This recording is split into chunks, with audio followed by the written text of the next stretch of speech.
1 month ago, Carson Block was pretty much a nobody, a California business school grad running a one-man research shop in Hong Kong. Today, he's a force to be reckoned with, a short seller who's become notorious for his bearish calls on Chinese stocks like Sino-Forest and Spreadtrum. Yesterday, here on Bloomberg Television, Block told me he's tired of being called a ninja assassin because all he's trying to do is protect investors.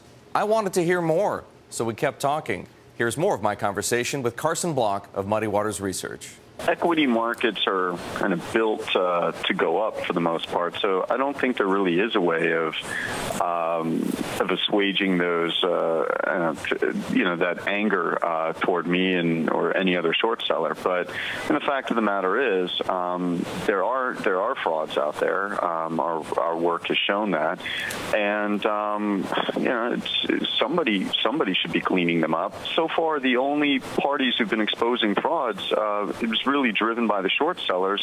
Now the only other party that's doing it really, or the only other parties are the auditors, and they're really doing it in response to the pressure that's been created by short sellers exposing these frauds. So again, when people want to do it pro bono, more power to them, and I'll cheer them on. But to date, it takes a lot of resources to do this kind of work. How much untapped opportunity is there out there? Do you feel like you need to get bigger, to become more aggressive, to go after maybe multiple frauds at the same time?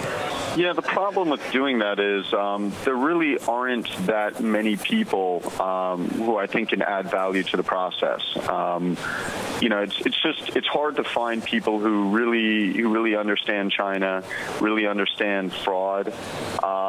So as much as it would be nice to scale up, I think it's a trap, and I think that's actually one of the reasons why auditors and lawyers and bankers have been bringing bad product to market. It's because they scaled up in terms of headcount. They had these fixed costs and mouths to feed, and they started cutting corners. So I would like to scale, but I just worry that it would put us in a situation where we'd be cutting corners and I'd be working with people with whom I don't want to work.